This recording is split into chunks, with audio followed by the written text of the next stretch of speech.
দেশের চলমান কোটা সংস্কার আন্দোলনকে কেন্দ্র করে উদ্ভূত পরিস্থিতির কারণে সব শিক্ষা বোর্ডের উচ্চ মাধ্যমিক এইচএসসি ও সমমান পরীক্ষা স্থগিত করেছে আন্তঃশিক্ষা বোর্ড সমন্বয় কমিটি। আগামী 11 আগস্ট থেকে নতুন সময়সূচি অনুযায়ী এই বছরের স্থগিত হওয়া পরীক্ষাগুলো গ্রহণ করা হবে। নতুন সূচি অনুযায়ী আগামী 11 আগস্ট থেকে স্থগিত পরীক্ষাগুলো নেওয়া শুরু হবে। বিয়ানী বাজারে টিএনটি রোডে ইবনে আল মতিন টাওয়ারে রেডি ফ্ল্যাট ভাড়া দেওয়া হচ্ছে। শীতাতপ নিয়ন্ত্রিত কক্ষ, attach bathroom, kitchen, dining, lift, CCTV, বিশাল পার্কিং ও ছাদ সহ থাকছে শিশুদের জন্য বিনোদনের ব্যবস্থা। এদিন সকাল 10টা থেকে ভূগোল দ্বিতীয় পত্র পরীক্ষা অনুষ্ঠিত হবে।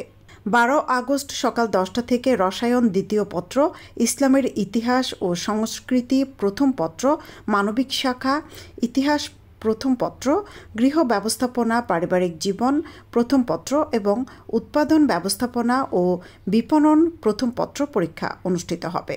14 আগস্ট সকালে রসায়ন দ্বিতীয় পত্র, ইসলামের ইতিহাসের ও সংস্কৃতি দ্বিতীয় পত্র, মানবিক শাখা, ইতিহাস দ্বিতীয় পত্র, গৃহ ব্যবস্থাপনা ও পারিবারিক জীবন দ্বিতীয় পত্র এবং উৎপাদন ব্যবস্থাপনা ও বিপণন দ্বিতীয় পত্রের পরীক্ষা নেওয়া হবে।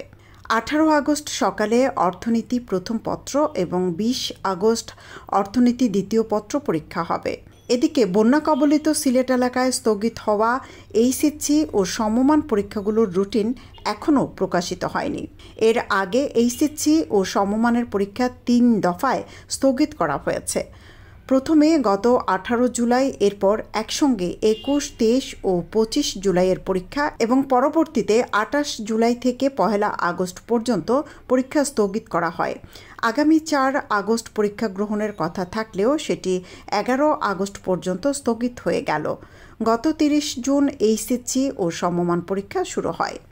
সৈয়দা আখি হক, এবিটিভি।